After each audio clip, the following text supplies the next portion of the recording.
Start our introductions while we wait. I'll start. Or should we wait? We could wait. I mean, Let's see. Well, Kent needs help. You guys, feel free to show video if you guys are comfortable with that, because we want to feel more engaged, but if not, that's okay too. Oh, which Michael is this? Anthony! yeah, which Michael is this? I'm Michael? Anthony. Oh, so many kids. Which Michael, Chan Is it or Bao? the one that emailed Michael, this do you have an answer for us? Or none of the above? Esther, I just admitted your mom. No, don't. Oh, She's in. Too late. Too late. I thought you said unmute. oh no. I said I just admitted your mom. No, great. I was young. None of the above. Michael does not exist. No, apparently, since Okay. he is the unnamed Michael, the unspecified Michael. Andrew, why is your camera not on? I'm calling you out right now.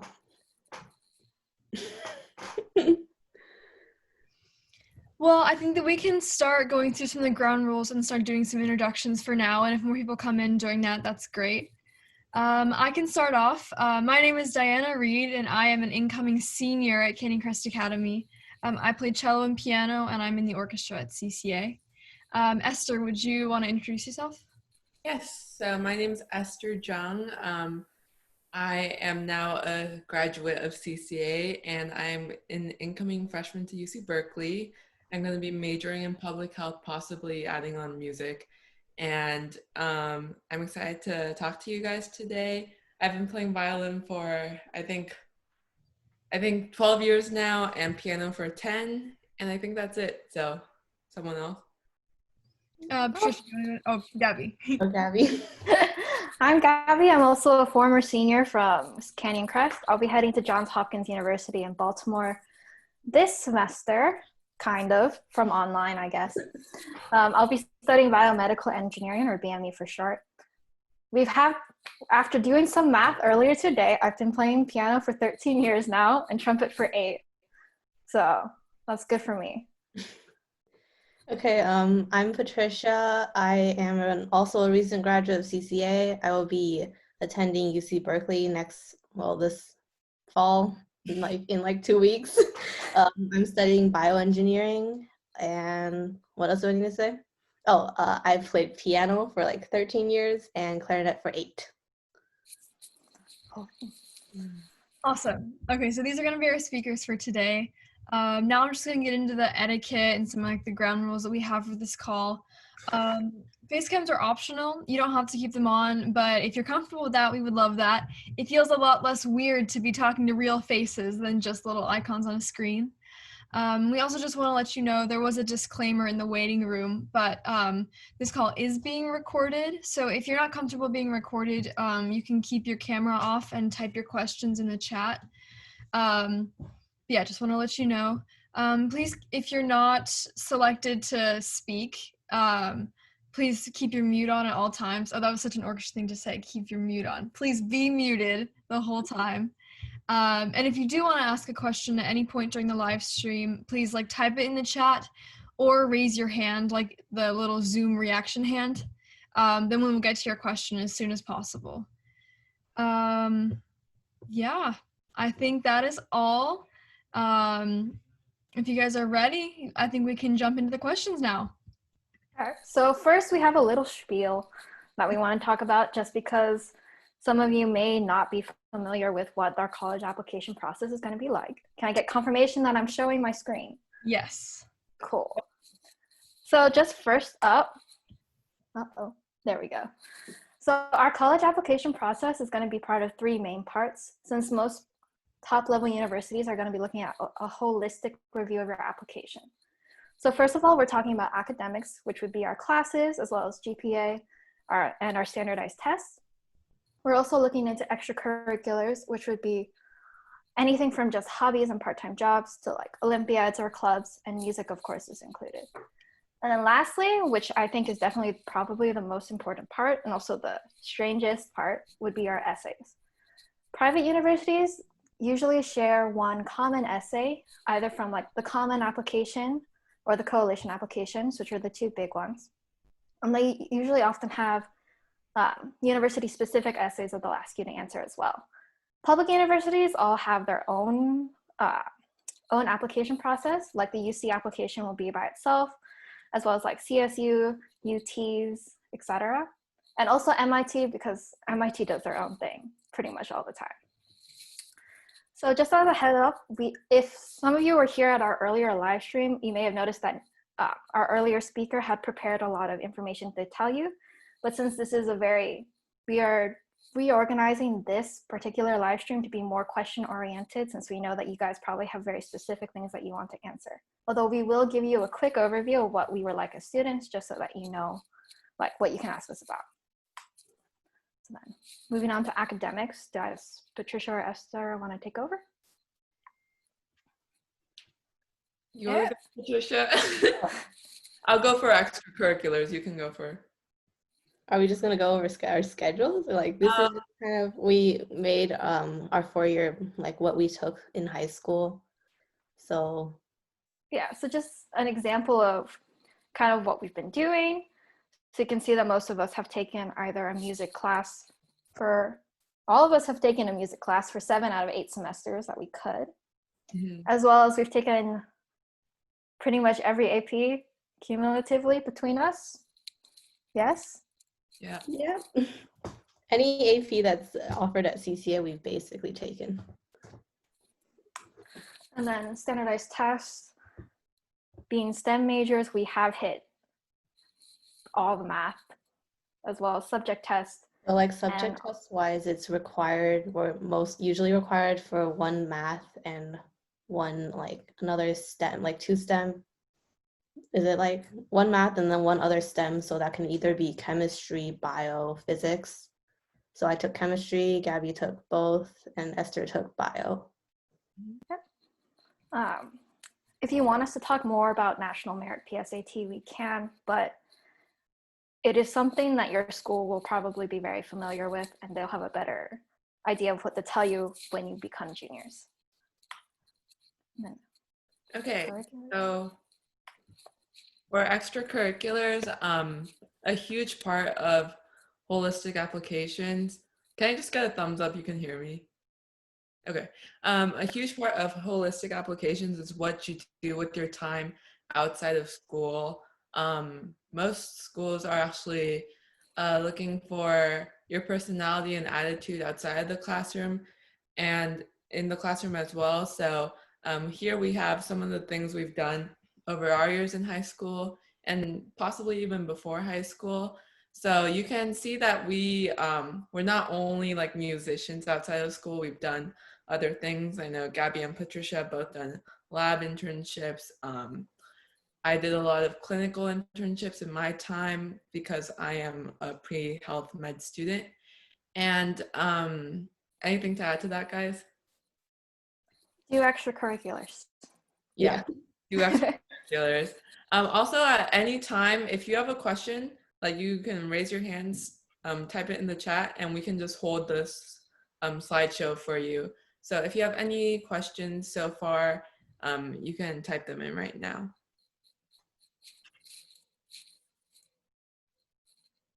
I think we're good. Cool. Good. Oh, I clicked out. Okay. So next up is all the universities we applied to. Should I talk about the different applications, as in like the deadlines, EA, ED, now or later? I think we can do questions with those. Yeah. Okay. So here are the list of all the ones that we applied to. I personally ended up not applying to very many this year because I did something called early decision application. Basically, normal college due dates will be in the late winter, early spring of your senior year when it comes to semesters. But you can do some things called early applications, either early action or early decision. Early decision, if you get accepted, you have to go. Early action, if you get accepted, you can wait until your regular decision dates. So in particular, I applied to Johns Hopkins University. I got accepted early decision, and then it kind of made it so that I never had to apply to any of the following universities. And I know a lot of the people here aren't like juniors yet, so you guys probably won't have to know the logistics until you get there. There's also other things called single choice early action and restricted early action, in addition to what Gabby was saying about early decision and early action.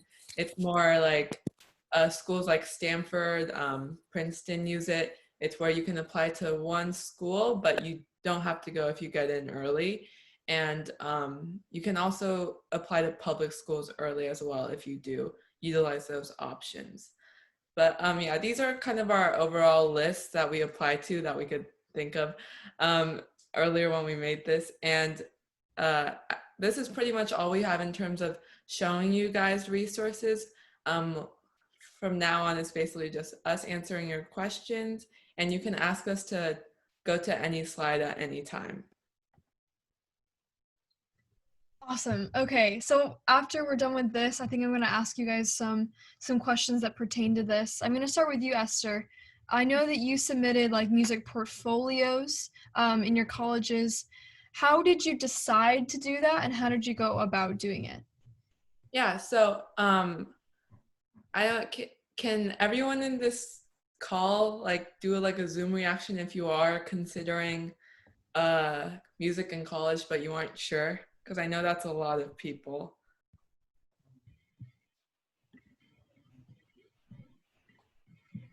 Yeah, so for me, I was really torn at the start of the application process because I wanted to do medicine and health, but I also didn't want to give up music. So I chose not to, and I didn't go full on, like I didn't apply as a music major to everywhere because I still wanted to keep that science health path, but I did submit portfolios to schools that aren't strictly conservatories. So like Juilliard is a conservatory, so if you apply to Juilliard, you're applying for music.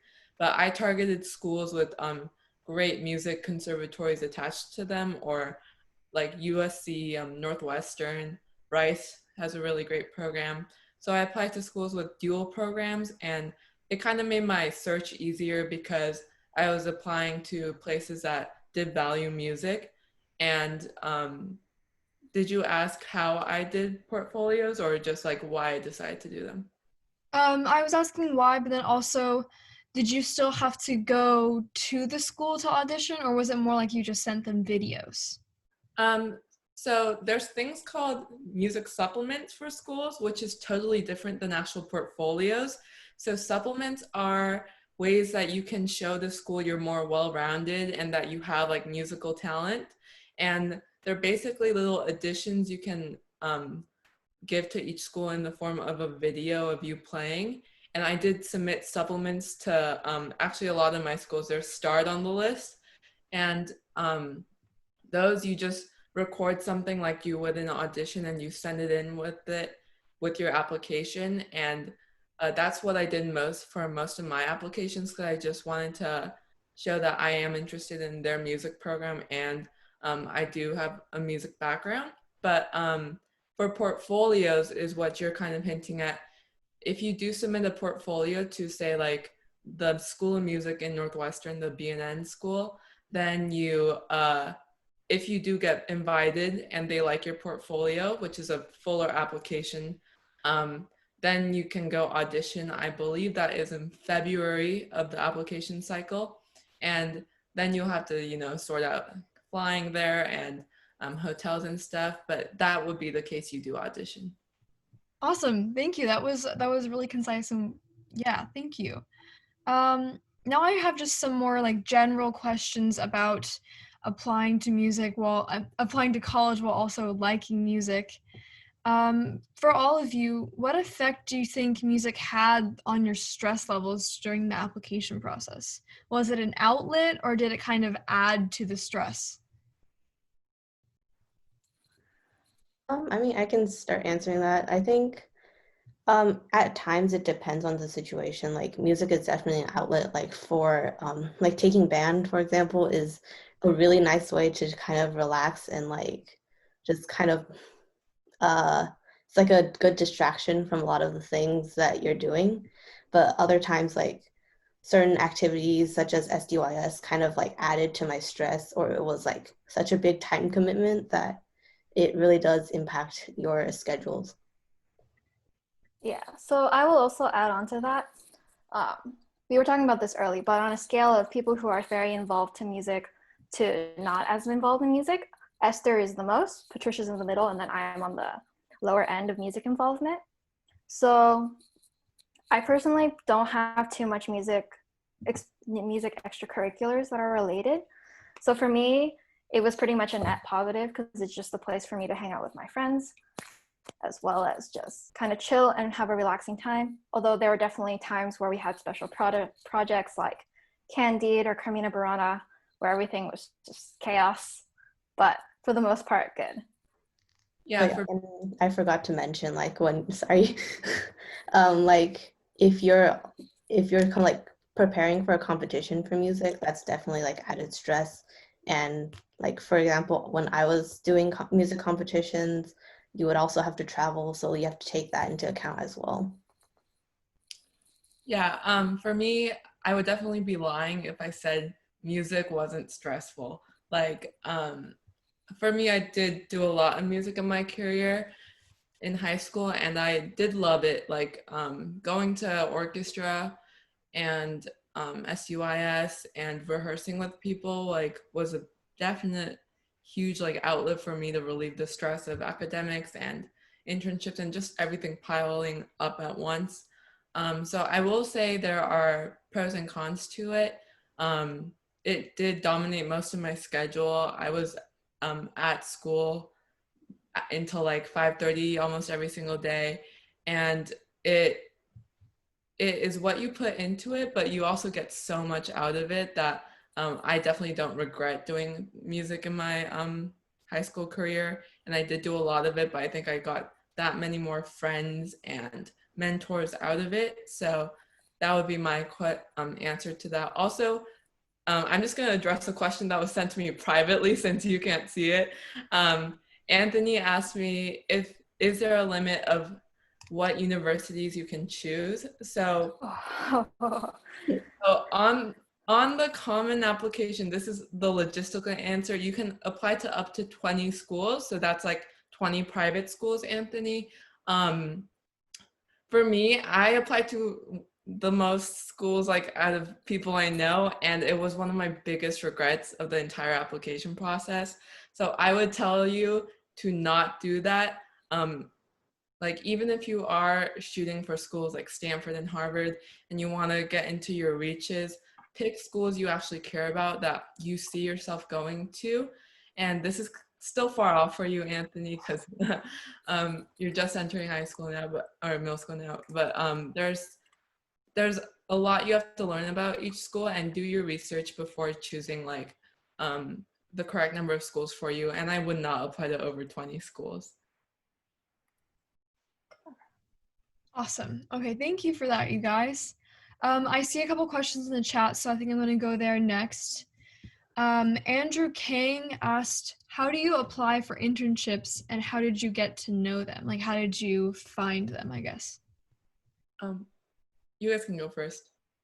So, Gabby, do you want to go? Okay, so there are a couple ways. Patricia has like a more formally structured way because she has done maps. Esther, were you one of the people who had just emailed your professor? I would say I did both, so you go ahead. Okay, so I personally, so there's backstory to this. Freshman year, I kind of died. I got really sick. And I was like, oh, you know what would be cool? What if I decided to like join like a bio laboratory because it got really sick, really sucked. So what I ended up doing was just kind of contacting any professors that were in that field, working with like medical devices that are used for diagnosing like illnesses. And I just emailed them directly. And since UCSD is so close by and they're also such a strong bioengineering school, doing that actually let me have an internship, which I then started freshman year, and I did it with the same professor every single year since then. So short answer, one of the ways that you can do it is just emailing professors, because a lot of them are quite kind and are very open to having high schoolers come in and work with them. Yeah, and then the other way is to formally like apply into certain like internship programs. So I applied to MAP, which is Mentorship Assistant Program at UCSD. And if you've heard of REHS, which is the research experience for high school students at UCSD, it's basically the year-long version of that. And I found it, I was late in applying to Reese, and then I was looking through the San Diego Supercomputer Center website, and that's where I found MAP. And then from there, I like applied, and then you have to apply to like a specific professor for that program. So I was able to get an internship with Dr. Khalil, but unfortunately he moved away like half a year later. So I ended up doing like another internship with his grad student. And then since then I've been doing research with her, and in her like her own research, and in the Institute of Neural Computation, which is her like her department, they've also like hired visiting scholars and other professors, and that's where I got to meet those people and also work with them.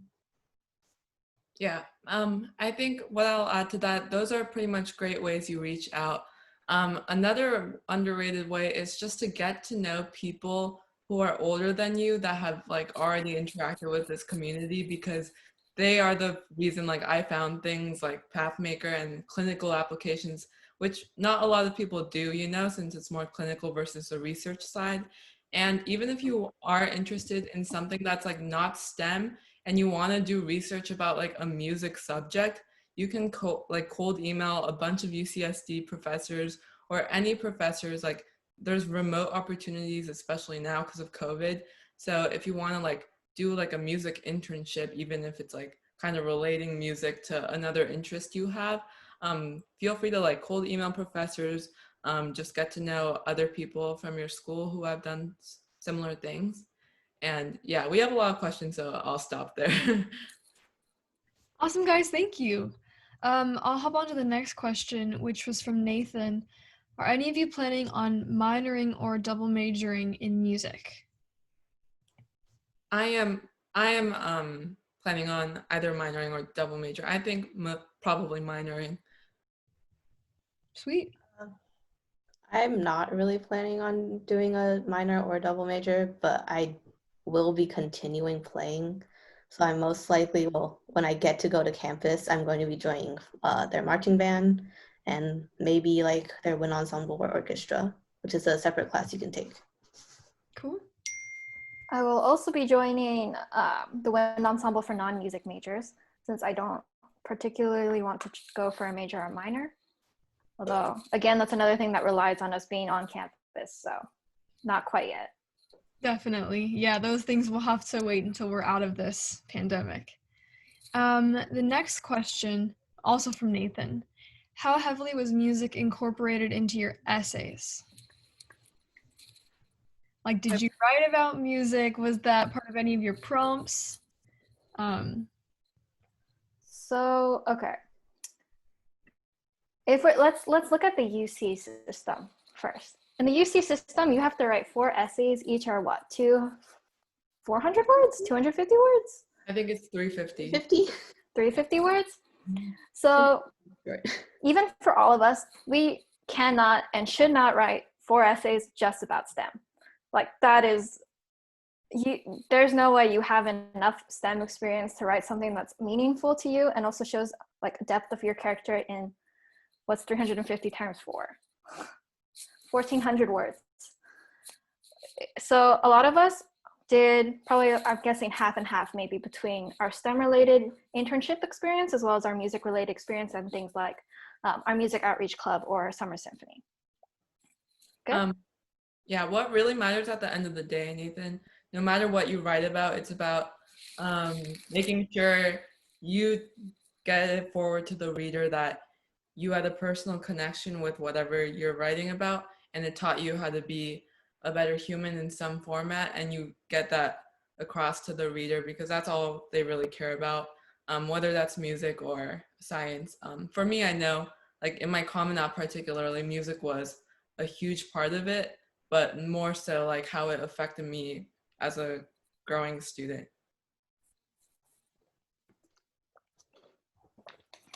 Awesome. Do you have anything to add, Patricia, or are we good to keep going? That sounds good. I was going to add something, but everything's covered. So. Okay. This is from Chris. In terms of college apps, what are the benefits of school music classes versus youth symphonies? How did you keep track of your community service hours, and do they actually matter? So I guess 2 separate questions in that. I can answer the first part. So I know like it's a huge thing. So school music classes do show up on your transcript is the main difference. So I wouldn't say it's like a deal breaker. Like they'll know you did music either way if you just did youth symphony or you just did music classes. But since school music classes do show up on your transcript, that could be a easier indicator for them that, oh, you did do music like throughout your high school career. And colleges love musicians and the discipline and responsibility music teaches its students. So I would say that's like the biggest formality, but doing a youth symphony, like every college knows that people doing SDYS for 8 years are a certain level of smart, sophisticated, like they know what they're doing, and it's not like an easy program to like get like first chair in, you know? So there will definitely be ways to showcase like music on all types of apps. Like that would be just like the main logistical difference, I would say.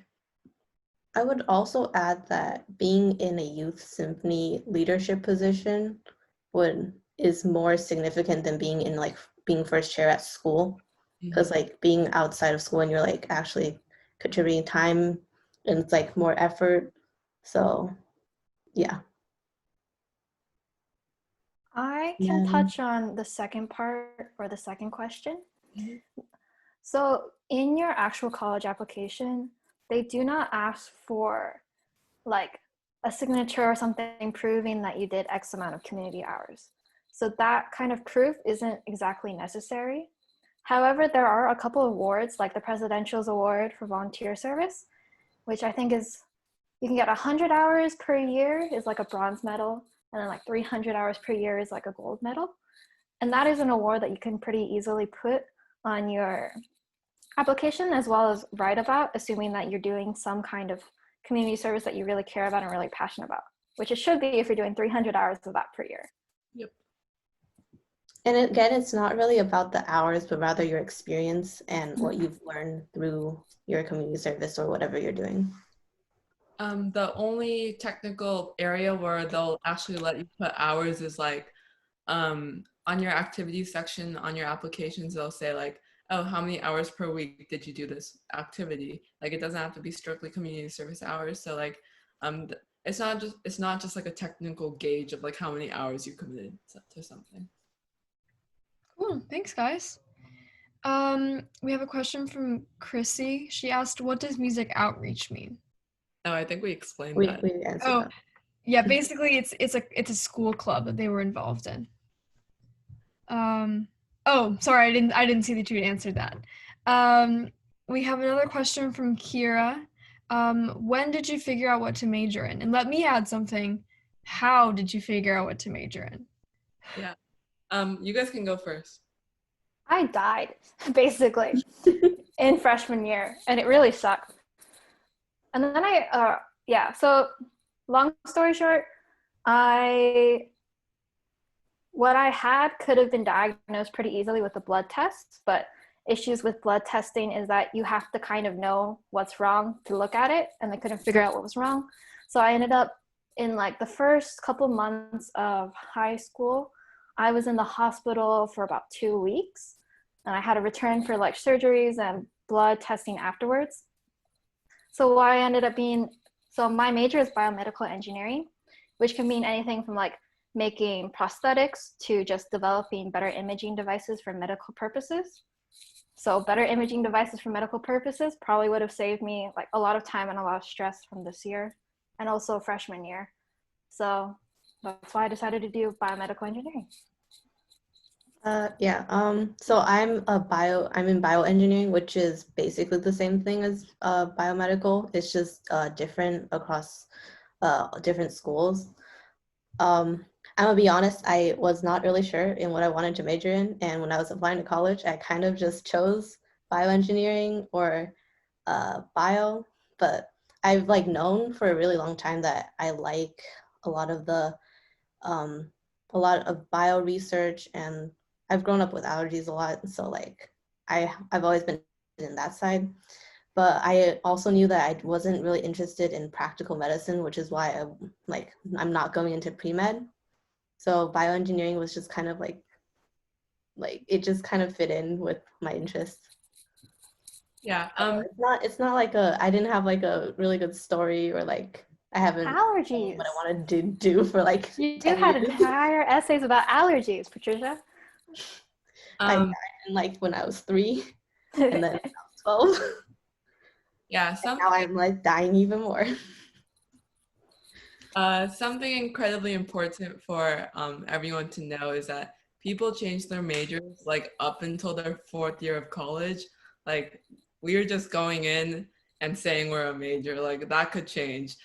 There are certain like exceptions to that rule, or like theory, but for me, I actually got into Berkeley as a cog-sci major, a cognitive science major, and for Kira's question, like when, there's not really a when, you can do it whenever, but growing up, I had a lot of problems, personal problems. As you see, everyone like kind of has a personal link to the major they want.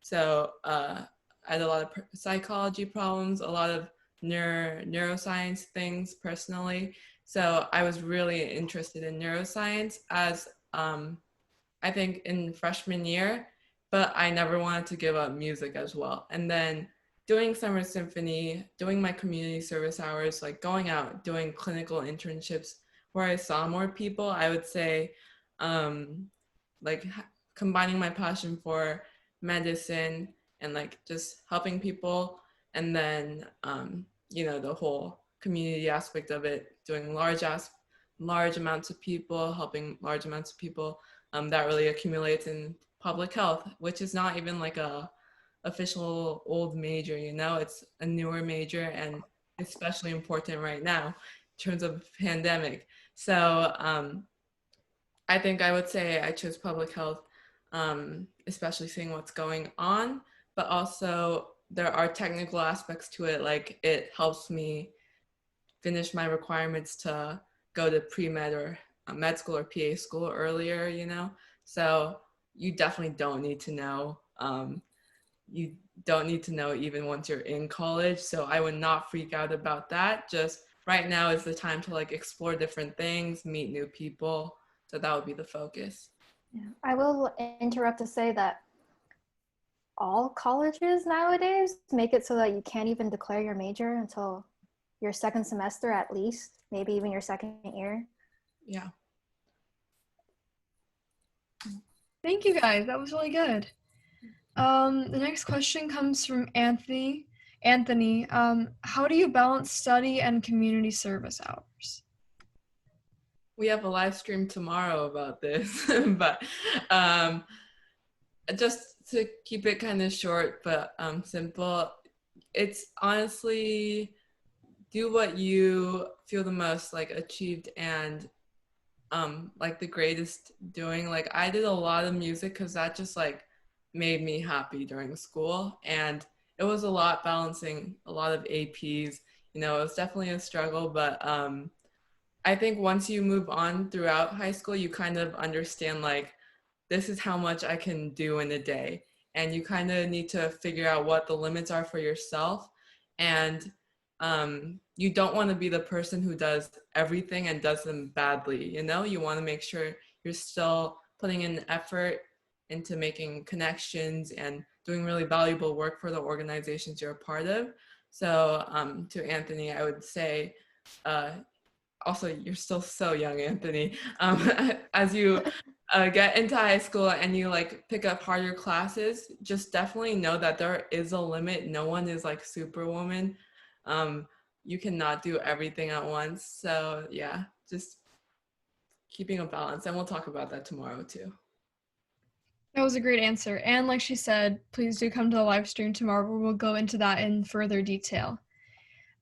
Chrissy just asked, there are a lot of abbreviations in your list of VCs. Would you please explain what they are? Sorry, I think I have so many abbreviations here. I'll go through mine and then you guys can go through yours. SUIS is San Diego Youth Symphony. There's also MMYO, which is also a youth orchestra in San Diego. Those are just youth orchestra programs that are pretty big and you can progress in. AMAZE is Academy for Music and Arts for Special Education. That's a program I have done for 5 years, and you basically have the opportunity as a high school student to buddy up with someone with autism or on the spectrum, and you can teach them music and art, and it's a really rewarding program. I would highly recommend it. CISA is California Summer School. Summer School. Why are there three S's? For the arts. California State Summer School for the Arts, which is an acceptance-based program, kind of like Interlochen, if you've heard of that. And I went in 2016. It's a summer program. You stay up at Cal Arts for 1 month, and you just learn like hardcore college music classes, and it's hardcore conservatory life. And it was one of the best summers of my life. Also highly recommend that. And I think my last one is Cosmos, which is, I don't know the abbreviation, but it's a science summer camp, which is also a month. So you guys can explain your abbreviations if you have any.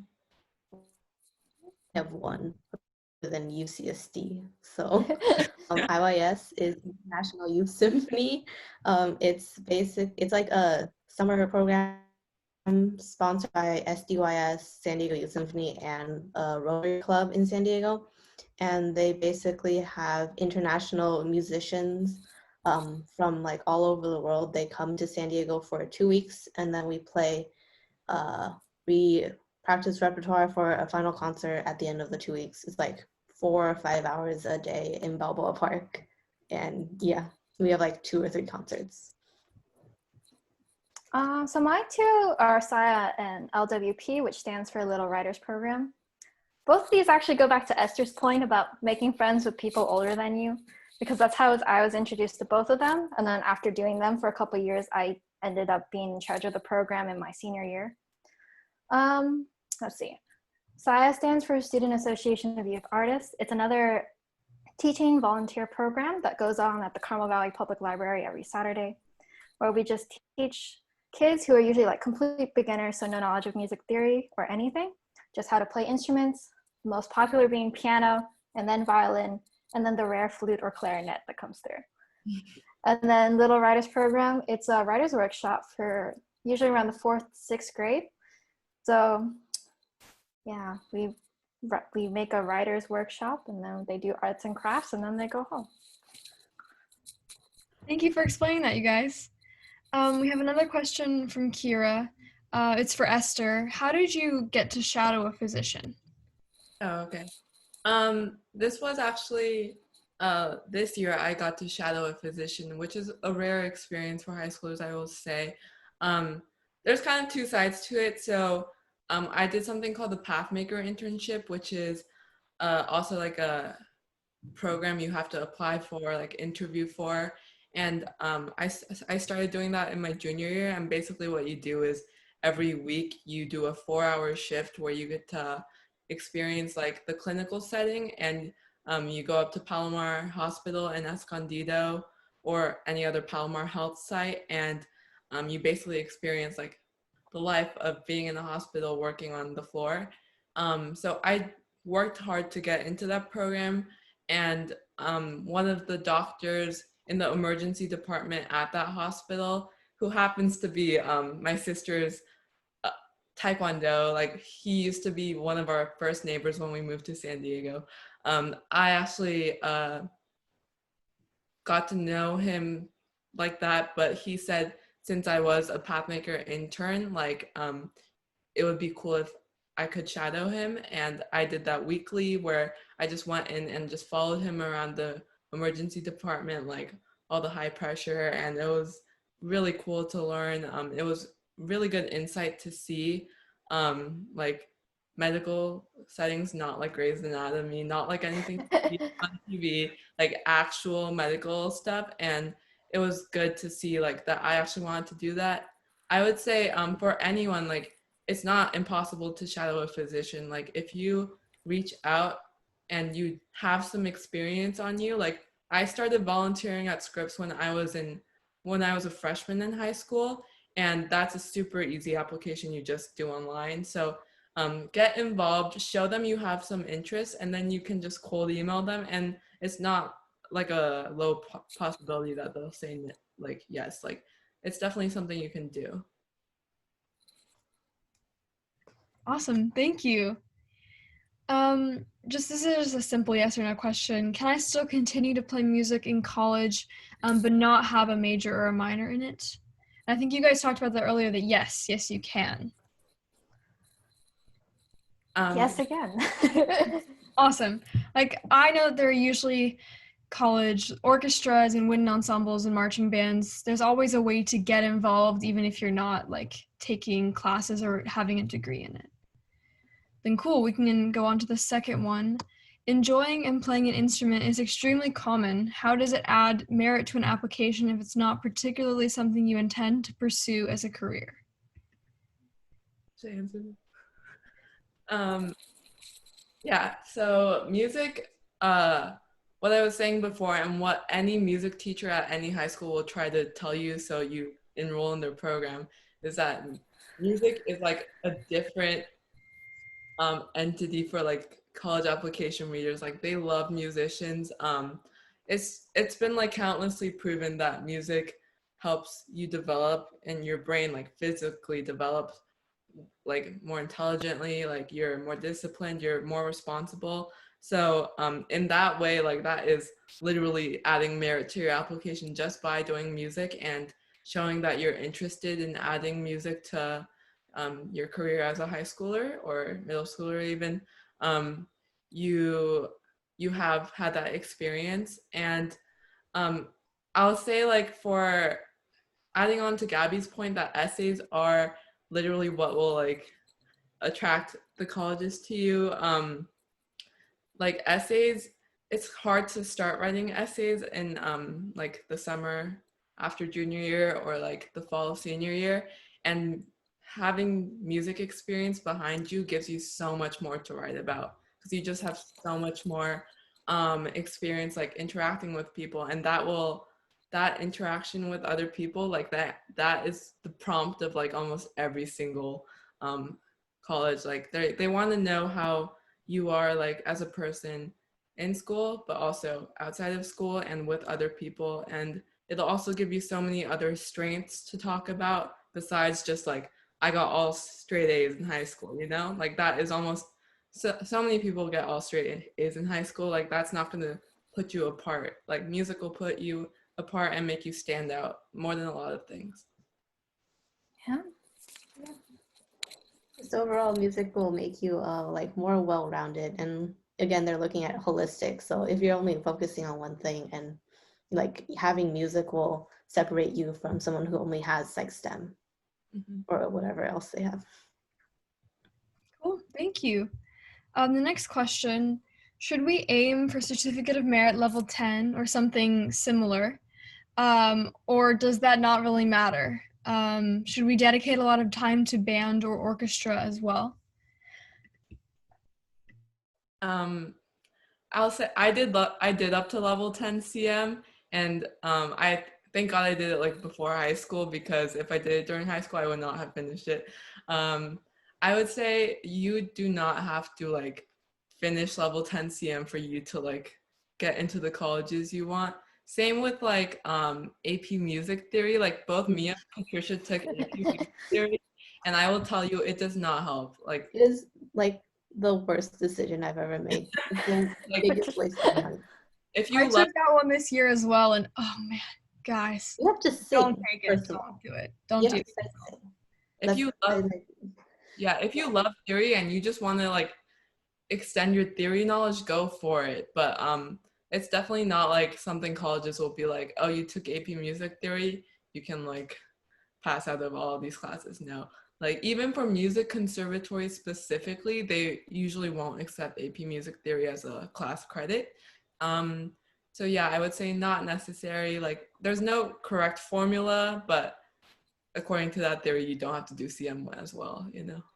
I would say that like, so what, I didn't do CM, but I did do like this guild thing where you play 10 pieces every year for 10 years. And then I ended up getting a social diploma in music for high school.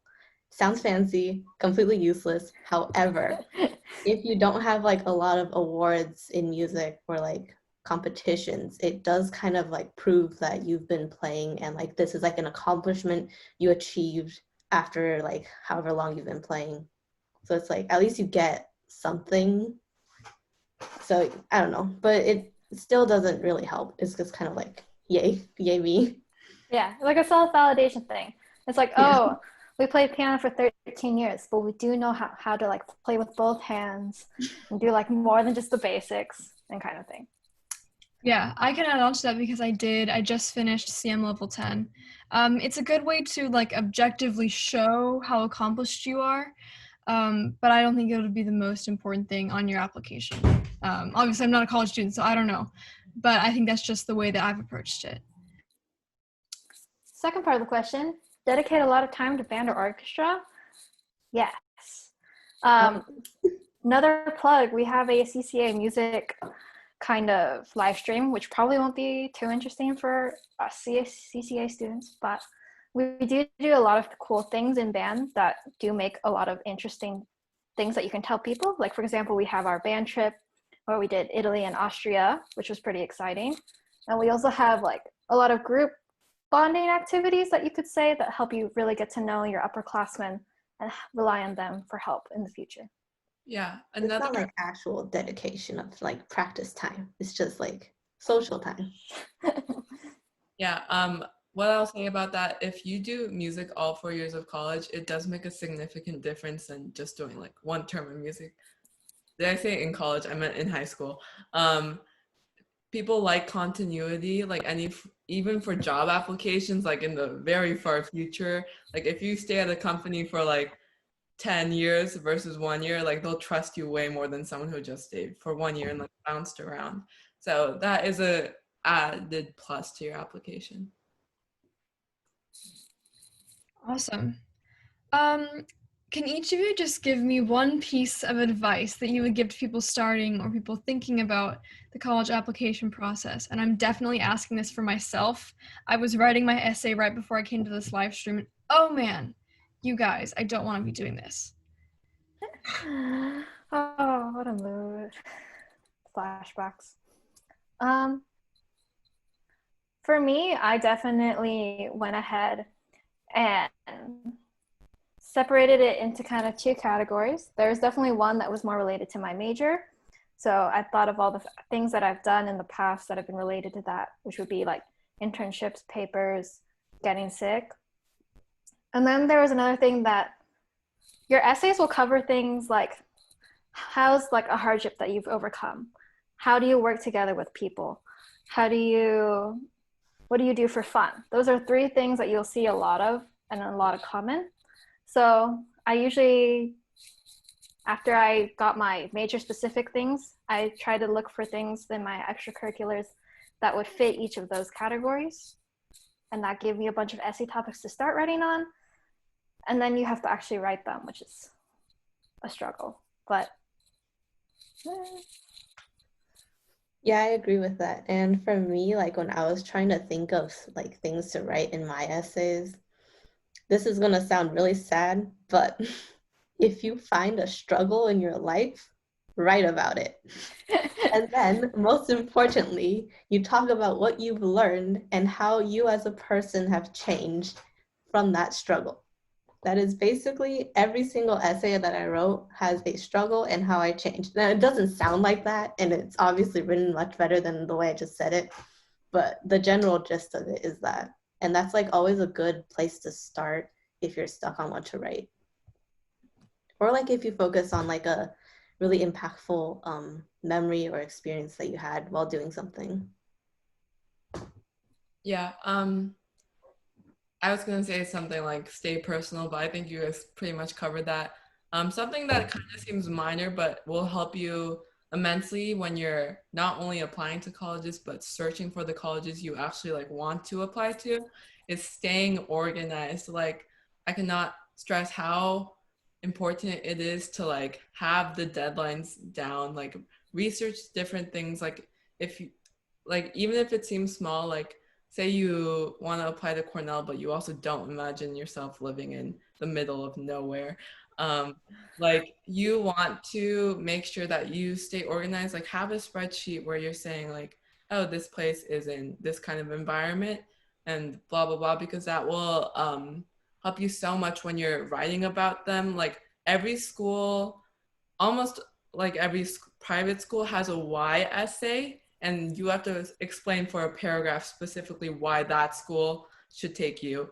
And you want to make sure that if you're staying organized, this will be so much easier for you. You have your like bullet points of why that location, why those programs help you specifically.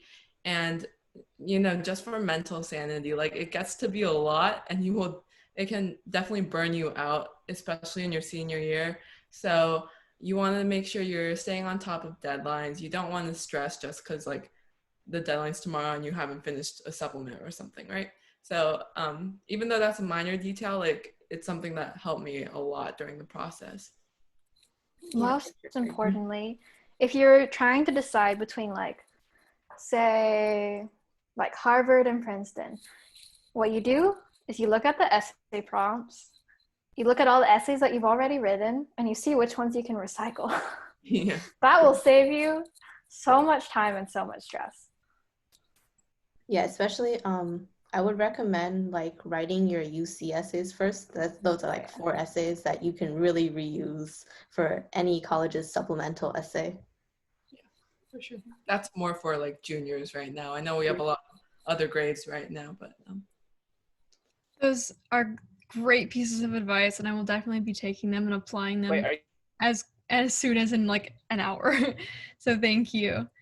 What are some ways to show colleges that your community are dedicated to music? Do you have to join a symphony? Should they perform a lot? Should they compete? Should they volunteer? Like, what is a good way to show colleges that you're interested in them? Or show that you're interested in music, sorry. I'll start.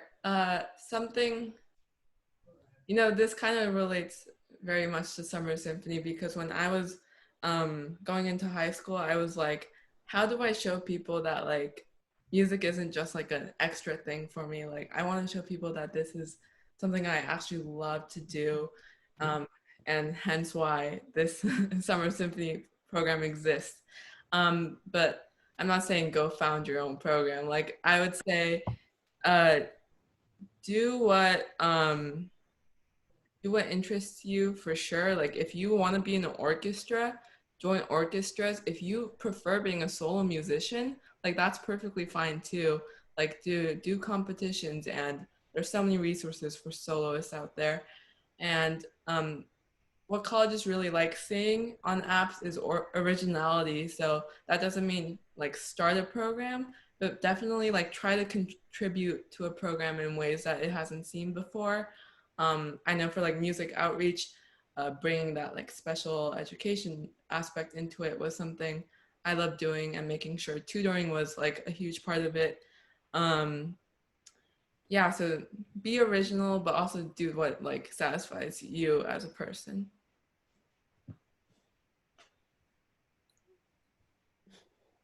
Awesome. I think that was a really thorough answer. We have a couple minutes left, so before we end, I just want to ask the audience, do you guys have any final questions, like anything that you'd like to just get answered before the end of this? If so, you can like raise your hand or do a little reaction so that we can see you. But if not, I think we can finish it there. I'm looking through to see if we have any questions.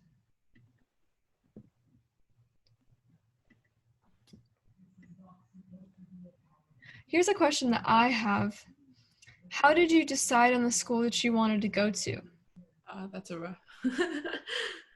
Other than Gabby, of course.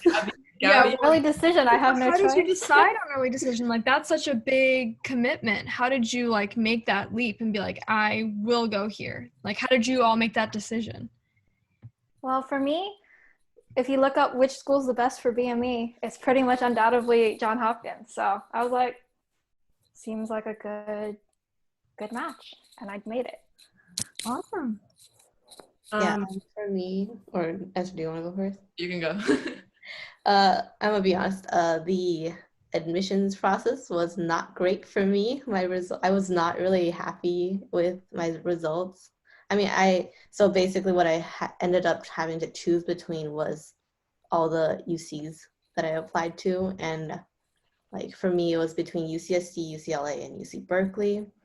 And then because I'm a bioengineer, I think I chose Berkeley because of their really strong engineering program. And that's basically why. Also, like, I kind of wanted to go somewhere a little bit farther than San Diego. So. Yeah, there's so many factors that go into that decision. What I would recommend, hopefully you guys won't be in a pandemic by next year, but once you do have your list, like go visit. That is one of the most important things you can do, because you need to know if you fit into the type of environment. Like even if you get into like big name schools like MIT or Harvard, like you might not even like the environment there. So that's one of my biggest recommendations. For us, it was really hard because we didn't get to do that. I would say at the end of the day, of the options I did have, I obviously had to consider like scholarships and money because undergrad isn't everything. And I'm, especially for me, because I'm thinking about medicine in the future, that's a lot more school. But also just like the people, and I know so many people who went to Berkeley and just loved it, and it's like some of the best years of their life. So yeah, I would say definitely the people, location for me especially. I like urban areas, and yeah, I would just recommend you visit if you do have the chance to. That is really great advice. Thank you so much, you guys. And thank you to everyone for coming to this live stream. We really appreciated having you here. There is another live stream at 6, so make sure that if you're free to go to that one. Thank you guys so much for like talking us through all of this and answering all of our questions. We really appreciate it. Have a great day, you guys. Thank you for coming. Thank you.